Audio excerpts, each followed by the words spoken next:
Ladies and gentlemen, we are now ready. May I welcome you back and say that we're now in our third session. This is going to deal with the topics of populism, democracy and Brexit. And I have, in addition to the programme, I'm very happy to announce Dr. Julia Lakatosh, who is the Director of International Affairs for the Centre for Fair Political Analysis here in Hungary. Also a contributor to the book that the Danube Institute published on Viktor Orban's second term. That may not be the biggest item on your CV, but it's very important to us. She has joined the programme, and I'm doubly grateful to her. First, I'm looking forward very much to her comments, and secondly, she accepted this at short notice, and so we are particularly grateful. I think I will say now no more than to welcome the three speakers, but in particular Charles Crawford. Charles is a former British ambassador to both Poland and Serbia. He has extensive diplomatic experience. He was in Moscow for 4 years during the transition period. And since he left the Foreign Office, he's become an important figure in several fields, one of which is public speaking. And last night we were fortunate enough to hear him give a lecture on political speeches and how they can be used to improve the image of political leaders and inadvertently also to destroy the image of political leaders. I anticipate no destruction on this occasion, and I look forward to what Charles has to tell us on populism, Brexit, and democracy. Charles. Right, John, thank you very much. It's always a treat to be back in Budapest. This is a pretty clever group of people. You guys are smart. The panelists are very smart. Everyone here is smart. So I think I want to lower the tone, because it's all getting a bit too clever. I'll tell you what I did in the coffee break. I went to the lavatory. I went to the toilets. In fact, I went to one of them, not the other one. And the point is, when you walk, I'm sure some of you have been there, you walk down the corridor, and when you get there, there's a little brass plate on the door. 2 brass plates, and one is a funny, old-fashioned man in a bowler hat, and the other is an old-fashioned lady in a bonnet. And I think it's probably fair to say most of us take that as a reasonable indication of where we should go. Right? I mean, I went into the male side of those facilities, and there were males in there. I didn't see any ladies. You know, we'd figured it out from the sign on the door, even if we didn't speak Hungarian. So, what's that about? There's an assumption in that there are 2 things in the world that pretty much apply to everybody. If you go to any airport on the planet, almost any facility on the planet, there will be these little signs, a sort of man-type sign and a female-type sign. And we all go in there and do what we have to do. Now, those categories, the most intimate categories we have, are being challenged. Some people are saying, well, hang on a minute, it's all a social construction. It doesn't really exist. The idea of male and female doesn't really exist. And this has led to, transgender issues, LGBTI, the acronym gets longer and longer. And fair enough, there are lots of cases of people who, for one reason or the other, don't feel they fit into these categories. Exactly. The question is, what about everyone else who is quite comfortable with those categories? And there was President Obama put out some sort of advice. I mean, I don't know what exactly the legal status of it was, but basically saying transgender people should be allowed to go into whichever bathroom they like. And as it happens, yesterday President Trump withdrew that advice. And he said, this isn't a matter for the federal government, it's up to each state, each local area, to do what it likes. Now, you can argue that that is wrong in principle, that somehow there is this overarching, international human rights norm that anyone can go into any bathroom they want. That is fair. Maybe it is, maybe it isn't. But what you can't argue with is that pushing it back down to the level of states in America or to local authorities or to individual buildings isn't democratic.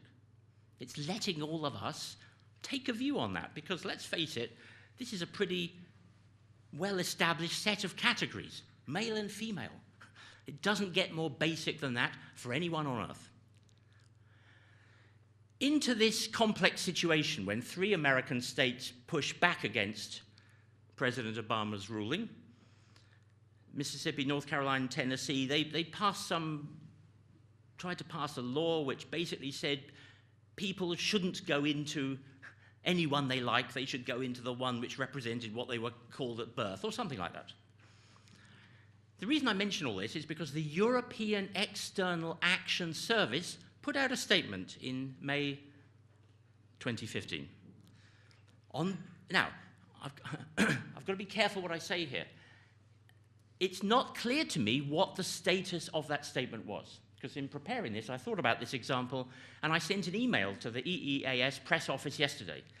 And they said, well, it was a statement by the EEAS, but it wasn't a statement on behalf of the European Union. Now, I don't know. I've sent them an email back. They haven't replied yet because I just haven't had time, I guess. But if I'm a member of the public and I see a statement by the European External Action Service about something in the news, I tend to think that's a statement on behalf of the EU. I mean, isn't it? We're paying for it, we Europeans. Anyway, the statement, they said, was the recent laws in Mississippi, blah, blah, blah, contravene the International Covenant on Civil and Political Rights to which the US is a party. The law shall prohibit any discrimination and guarantee to all persons equal and effective protection.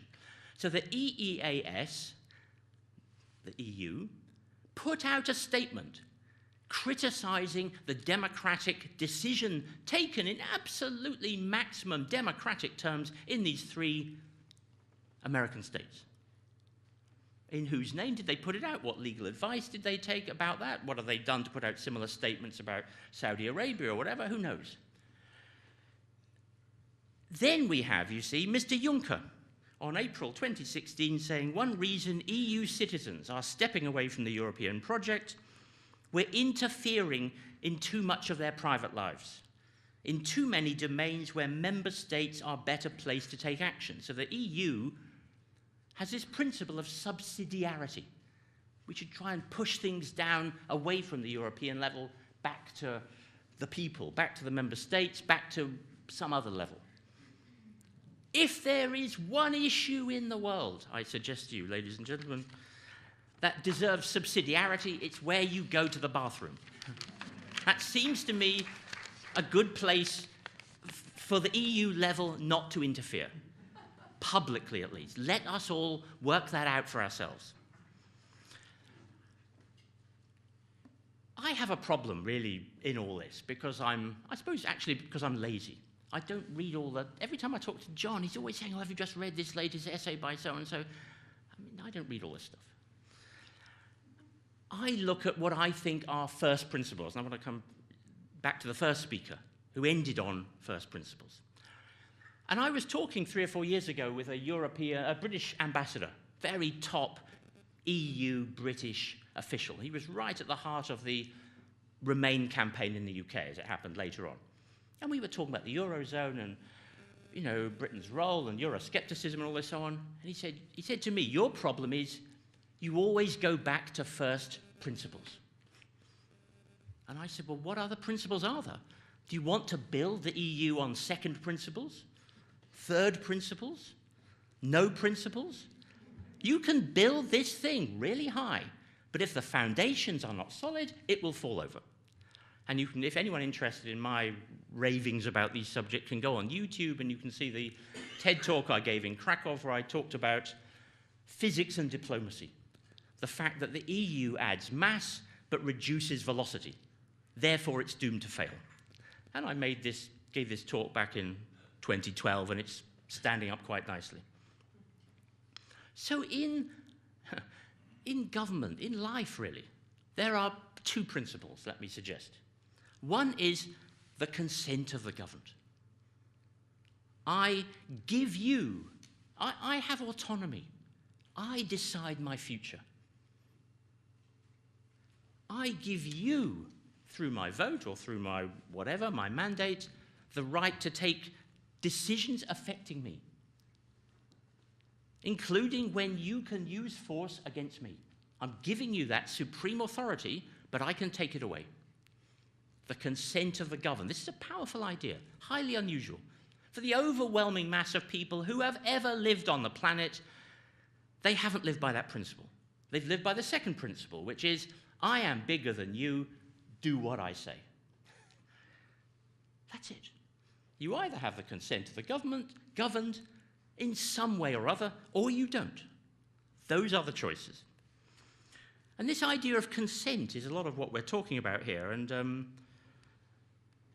you know, you're sort of giving a blank check if you're consenting to the government, because government's big and the country's complicated and issues are difficult. So, you know, elections are pretty imperfect ways of giving consent. And who was it? Norman Stone or someone said there's only one part of Switzerland which is the true democracy. Fine, but we have come up with a way of, in different ways, of giving consent to our leaders. You know, democracy in America is very different from Britain, where you have the Queen. It's different from Switzerland. It's different from Hungary, blah, blah, blah, blah, blah, blah, blah. And one thing which I think is really underestimated in all this is our voting systems. I was reading a blog piece this morning about the Academy Awards. They've changed the Academy Award voting system, which means it's a sort of, you keep voting till someone gets a majority. You have secondary, multiple transferable votes, I think it's called. The effect of that is to make it much more likely that a strong middle-of-the-road film will emerge than one which might have emerged before. It might have been a slightly different sort of film, might have got a majority. They're both democratic systems. They lead to totally different results. Fine. But part, I think, of the idea of democracy is sort of self-restraint. If I'm giving you leadership over me and the right to set laws and the right to sort of tell me what to do, I'm sort of also assuming you will not abuse that power. And what happens if you do? So, in this little presentation today, I want to talk about democracy, and to make it easy for you, I'm going to talk about other things that begin with D. Distance, dishonesty, and disillusion. Distance. Once you start electing people in any system, there's an issue of, you know, what the distance is between you and them in lots of different levels. In 2008, when they were looking at the election then, the then Liberal Democrats in the UK said that Labour had been in office for, by then, about 4,000 days since the election when Labour first won in 1997. 4,000 days. How many criminal offences, new criminal offences, did the Labour government bring in those 4,000 days? Have we got any guesses here? Some of you will know the answer. But the people who don't know the answer, make a guess. How many new criminal offences affecting me were brought in by that Labour government in a democratic society in 4,000 days? Guess. 1,000. Have we got any other bits? Less or more? Sorry? 100, says Melissa. Less, says here. They brought in 3,600 criminal offences in 4,000 days. That's almost a new criminal offence every day.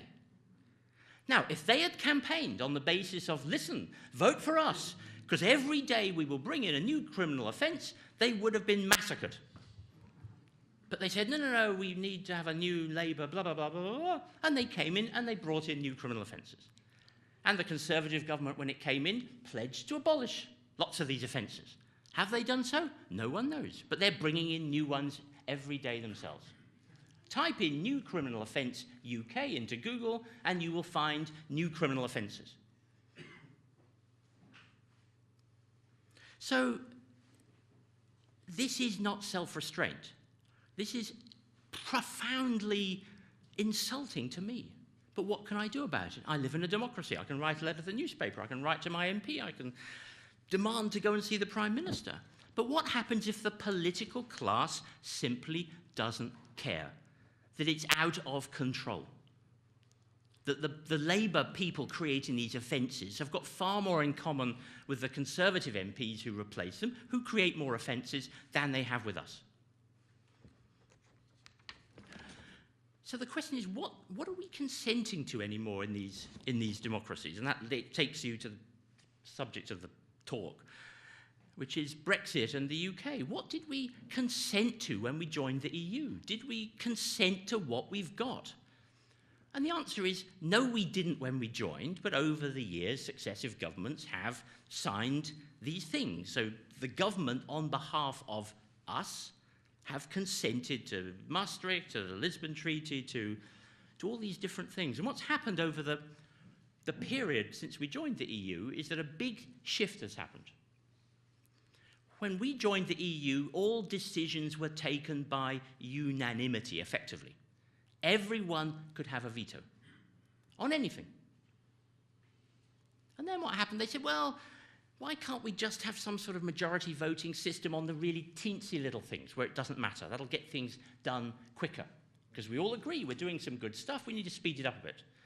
So everyone said, nah, that's okay. So on 10% of things, you had majority voting. And they said, well, look, that's gone quite well. Let's have majority voting on 30% of things. You've still got the veto on the big things that matter. Okay, people went along with that and signed up for that. And over the successive treaties, it's tipped. So that instead of everything being voting by unanimity, where everyone has a veto, it's now everything is majority voting except some very important key things, which are very important, including should the European Parliament be in Strasbourg. This is a French national interest. France can veto a decision on that completely stupid thing. But there are other things to do with money and so on, which are still need unanimity. But we didn't vote for that salami slicing of decision-making authority. And we've never really fitted. I mean, the awful truth of the whole thing, for any people here who live in the UK and, you know, even if you like the EU, we just psychologically, we've never quite sort of been there. It's just not our thing. We don't like all these meetings. We don't like the sort of tone of it. We're quite good at it. Sometimes we're very good at it, but it's never really been a sort of psychological fit in quite the same way because of different traditions and so on and so on. And all that's obvious. Tony Blair tried to, when he came in, we all go to the heart of Europe, and he took, personally, I know this, I know what happened. He took the decision when Poland, Hungary, and the others joined the EU. There was a lot of concern in the background about migration. And Blair said, let them in. It'll be a big surge and then it'll settle down. And that was a big, powerful European power play by us. Don't forget it was us, the Swedes and the Irish, I think that was it. 3 governments out of the 20 or so governments then, they were the only 3 that allowed free movement right from Hungary joining the EU. So, you know, when people say, well, Britain is anti-Europe, you haven't done your bit, wrong. But one way or the other, we've ended up with more EU and more EU and more EU and much more EU, and you always follow the money, and if someone in Brussels is being paid 300,000 euros a year for their job and the British Prime Minister is being paid half that, you can sort of see what's going on. Something new has emerged. So from the distance, you get the sort of dishonesty. Everything is being done according to the rules, but there's no consent. They all know that people out there don't really like all this. And perhaps the major example of distance leading to dishonesty was the setting up of a euro. We've got the political union, now we need the monetary union. And everyone said, okay, I guess that's all right. And the Germans had built up the Deutschmark under democratic post-war conditions. Deutschmark was serious currency. And they had the problem of persuading the German people to give that up in favor of the euro. And they went round the country saying, look, we've built this up. The euro will be as good as the Deutschmark. And we know that because the rules say this, this, this. We put all these rules in. You know, here they are. And the German people said, well, okay then. The people going and giving those talks knew they were lying. Because they knew that Belgium did not fit those rules. It did not meet the criteria the Germans had set for joining the euro. But you couldn't have the euro if Brussels wasn't in it, could you? So there was a fudge. They found a way of sort of getting Belgium in, even though, strictly speaking, according to the rules, it didn't fit. And I know this because one of the Germans who did it told me. I'm not making this up. He said, we knew that the rules were not being obeyed from day one, and we told the German people that they were being obeyed. So you've got sort of distance leads to dishonesty, and dishonesty leads to distance. And so you end up with German finance minister saying, elections change nothing, there are rules. And Juncker says there can be no democratic choice against the European treaties. And they're right, because once you've set up a treaty, your country is bound by it. You can't say, well, we want out of the treaty. That's not how it works. You can leave, actually, as it happens, under the EU because of Article 50. Article 50 was popped in under the Lisbon Treaty. There is a mechanism for leaving. It's not clear if you could leave the EU without it. If Hungary wants to leave the EU, how would you do it? You have committed yourself not to doing that. You've made a promise. Pacta sunt servanda.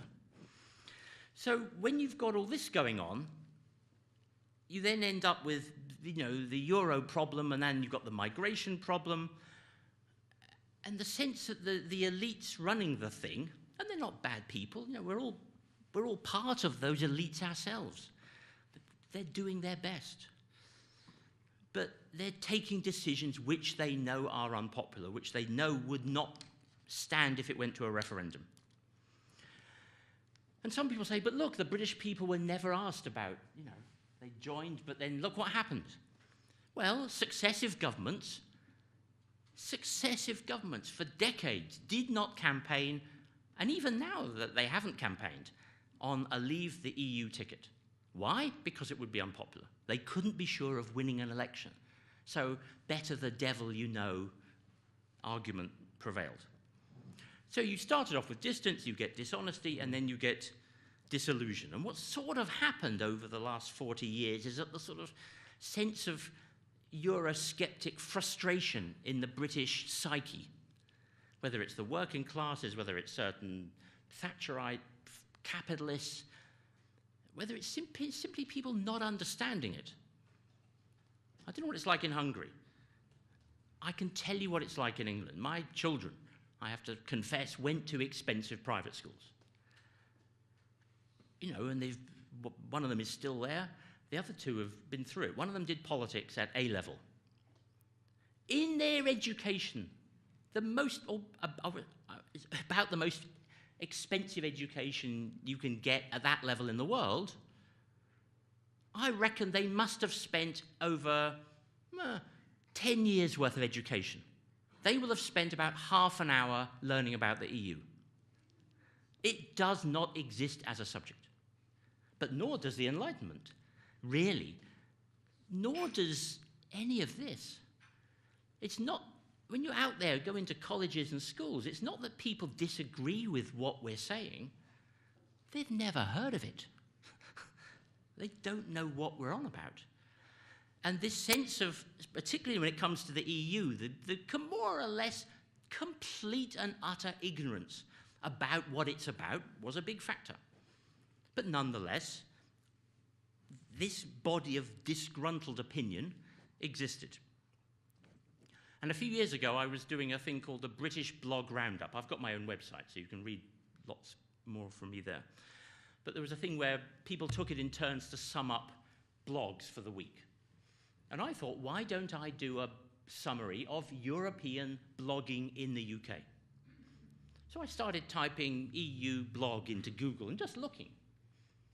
And I found, I would say, about 4, 6, 3 private blogs about the EU on a pro-EU position.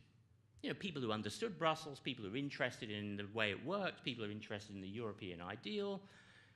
There were maybe a handful of people. There were also people like the LSE European blog and the Guardian blog, but these are sort of institutional blogs. But in terms of private people, I could only find about 5. Anti-EU, thousands. Some of them, you know, like John O'Sullivan's type blog, you know, sort of principled, smart conservatives. Some of them Labour blogs, some of them anarchist blogs, some of them Nazi blogs, some of them witchcraft blogs, some of them witchcraft, lesbian, Nazi blogs. But the energy, the intellectual effort that went into writing all this stuff out there was overwhelmingly on one side. It wasn't even a contest. It just wasn't a contest. So all this was there, and what was happening was that more and more, gradually that was building, and the Westminster system didn't represent it. And I talked to a journalist about this the other day, and he said, what you've got to understand about David Cameron is that Cameron was working with John Major at the time of Maastricht, and the sort of Thatcherite part of the Conservative Party were very angry that he'd given away too much of British sovereignty, and that was a very bruising experience for John Major, and Cameron never really liked those people. He thought they weren't being fair. So Cameron was sort of teasing us all with Euroscepticism, but sort of saying, well, I think on the whole we'll be better off if we stay in. So he decided to call this referendum finally, because he was worried that the groundswell of Euroscepticism was simply getting too big. It was starting to risk letting Labour in because too many Conservative voters were about to go to UKIP, blah, blah, blah. So we had the referendum. And this then coincided with the collapse of the Labour Party as it happened. I mean, you had Ed Miliband, who was completely hopeless, and then replaced by this guy Corbyn, who is beyond, any category of rational analysis. He's so completely, utterly useless, it doesn't bear thinking about. So you haven't got a coherent, big, pro-European position. Even the most pro-European people in the UK were saying, well, we don't like it very much, but maybe we're better off where we are. This was sort of Cameron's position. There wasn't any real enthusiasm for it as a project, because I just don't think we like that sort of thing. We don't like grand international projects, especially if they tell us what to do too much. So we've had the referendum, and we've got the result, much to the astonishment of the world. And this takes us into interesting democratic theory, which I don't bother to read, but it's nonetheless interesting for people who do read it, I guess. What is the status of the referendum? Should you have referendums in a democracy? What does it mean for consent? If there is a referendum result, should you accept it? And you're seeing various legal cases and judges and clever people trying to throw up objections to this. They're saying, it wasn't a fair referendum because there were too many lies. Interesting question in a democracy. Can you consent if your consent is based upon lies? I mean, what's the status of that consent? On the other hand, there were people who voted to stay in simply because I think they felt that they wanted to leave, but maybe we better on the whole stay, better safe than sorry. And now that we have voted to leave, some of those people will be saying, get on with it. So the opinion polls on all this, on the whole, are showing a hardening of the Brexit position. You can argue a little bit about this, but that seems to me the way it's working. And then you have as we get into the slipstream of the negotiation, you have these Europeans saying, we must make them suffer. They will have to pay because we have to set an example. We can't have everyone else getting a good deal. And this is like, it's like sort of a woman listening to her abusive husband saying, if you talk about leaving, I'll beat you. You know, the sort of psychology of this is so bizarre. You have to stay here, otherwise I will punish you. And if you stay, I'll punish you anyway. So this is getting very messy. So we're going to have some sort of Brexit process, I guess. I mean, I think what's hard to understand, this is my feeling of it, is that once you've voted to leave, everything is different psychologically. You can't sort of pull some sort of weird Article 93, subclause 6 technicality and say, oh, by the way, we're staying in after all. It just doesn't work that way. You know, you have to go, and you have to have a new arrangement. So that will happen. I guess the Article 50 procedure will be triggered, and then we'll have a very difficult negotiation. And so you have two more Ds, ladies and gentlemen, delight or doom. And I don't want to go into all that. Is Brexit going to work? Come back in 200 years, we can talk about it. You know, anything in the short term, it'll be messy, and it may be awful. But life, despite everything, will go on. If you go on YouTube, you can see that wonderful little video of the map of Europe over the last 1,000 years. And it just keeps changing. Bits come, you know, Russia emerges and it goes back, and Bosnia's there, and then it disappears for 800 years and it pops up again. Things come and go. Holy Roman Empires, German, this, blah, blah, blah. Things come and go. The European Union is going to go, obviously, because everything goes. That's just what happens. The question is, how disastrous is it moving on? And we'll see. And is there going to be a Grexit, a Frexit, Italexit, or a Hunksit? I don't know. But maybe the whole thing needs redefining, and the Eurozone crisis could force that through any day now. When I was talking to John about what I should say, I said, I hope you will understand this metaphor. You know what a sand dune is? What's a sand dune in Hungary? Do you have sand dunes in Hungarian? We don't have seas here. But you know what one is? Yeah. What is it in Hungarian? Sand is hummock. Right. A big pile of sand. Dune. At the beach, imagine there's a really tall sand dune. They have them in some parts of the world. Really tall. And you want to get to the top. And you you run at it, and you go, and you get halfway up, and then it gets difficult to walk in the sand, and it gets slower, and you start to worry about going backwards. And you're sort of there, and you look across, and just over there is a big piece of grass. And up there is a big piece of grass. And if you'd seen that when you started, you could have gone there, and you could have pulled yourself to the top. The problem is you cannot move now without sliding straight back to the bottom. So in other words, if Brexit happens, is there a safe place for the European, vision just a bit below where we are now? Or will the whole thing slide disastrously with Putin taking advantage of it and the markets panicking and all this stuff? It's very tempting to think that you can control all this. I don't know if you can control it. I mean, maybe as a fact of physics that you cannot control this. That's how it may turn out, because it's part of a wider drama of things not being controlled. So I think, going back to the beginning, folks, what all this is really about is identity. Really about identity. What is, when you say the British should decide or the French should decide, well, what are the French? What are the British? Are those categories up for discussion? What the Poles are and what the Hungarians are, I think is pretty clear. But it's not quite so clear what the English are, just because of history. It is sort of different. And so migration, which is such a sensitive, difficult problem, is genuinely difficult. What are you consenting to when you allow mass migration or accept it? What are you consenting to in terms of your identity? How many Moroccans or Chinese or British people could come to Hungary before Hungary starts becoming something it's not traditionally been for the last 1,000 years? There may be a point at which it just starts to be a different thing. And how would you consent or not to that happening? And that's really what a lot of these issues are fundamentally all about, how we see ourselves in the modern world. And I just want to finish really by talking about something sort of, I mean, no one's mentioned it today. And it seems to me really the most important thing of all, technology. You can have as many debates and discussions and panels and workshops and institutes talking about democracy as much as you like. But how does technology affect it? Because once upon a time, you'd have to say, OMP, go off to Westminster and take decisions on behalf of me, because Westminster was 10 days' ride away on horseback. But now everyone can be consulted on their smartphones.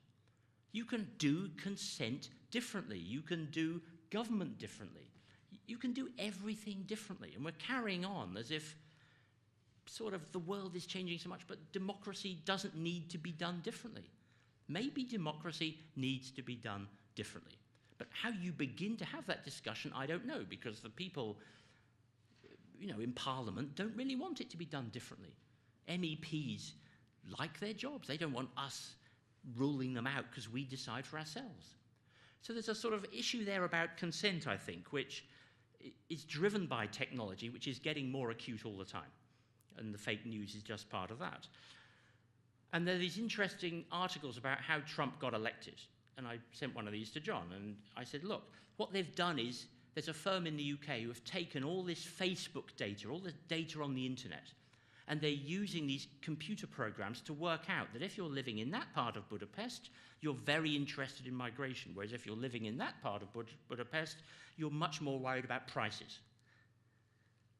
And there are more women in that part of Budapest, so we'll have a message for women as well. So you can target ads and messages and fake news and fake tweets. All this stuff can be targeted with incredible precision at micro-targets.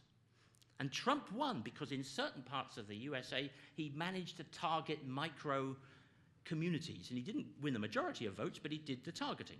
Now, the question is, does this work? What about the subliminal messages in all this?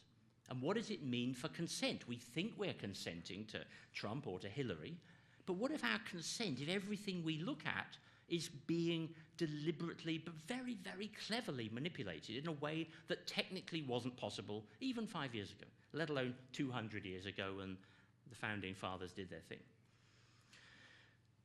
And so, you look at Poland, and why did Poland fall in whenever it was, at the end of 1792, was it, when Poland had its, when was it, Marek?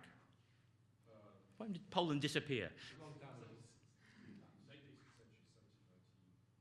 Yeah, but it disappeared because outside forces sort of got rid of it.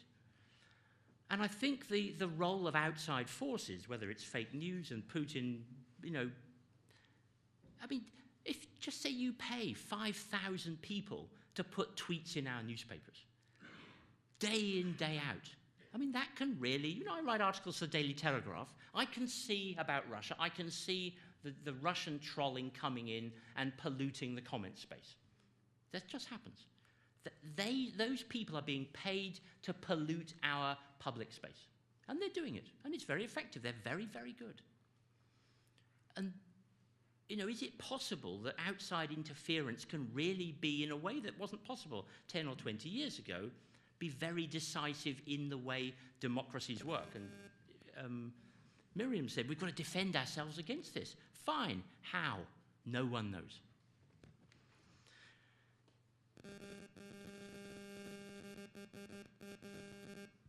I don't know, just one little story. Talking about these offences. In England the other day, a 73-year-old man was arrested because of two things he said about MPs on social media.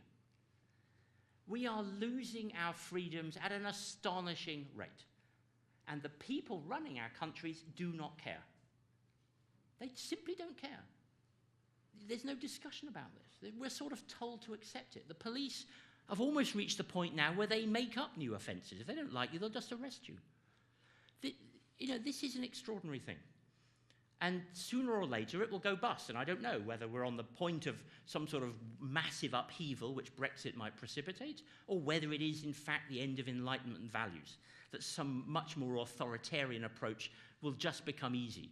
You've we're moving towards an average global wage. Maybe we're moving towards average global democracy. Whereas we get less democracy, Russia gets a bit more, and we meet in the middle somewhere. I mean, how would we know? Really, folks, to finish off, I said this yesterday in my talk. Imagine here are the political spectrum. Here are extremes. There. And there is the middle. There are only three possibilities. Either the middle squeezes the extremes, keeps them right back. And that's sort of where the world was when I was growing up. We sort of knew where we were with communism, Nazism. We sort of pushed back, confident, Thatcher-type Reagan, approach, kept those extremes in their box, ideologically. That's one possibility. The other possibility is the extremes and middle sort of move backwards and forwards, but there's a sort of dynamic equilibrium between them. Sometimes the extremes get a bit bigger and sometimes the middle shrinks, but then it pushes back a bit. So it's a bit like water in a bucket. It sloshes around, but the bucket gives it shape. The third possibility is that the extremes squeeze out the middle. And everywhere I look, I see progress for the extremists squeezing out the middle. That's the trend at the moment. And what that means for democracy, Russia, consent, I just don't know. Can I stop now?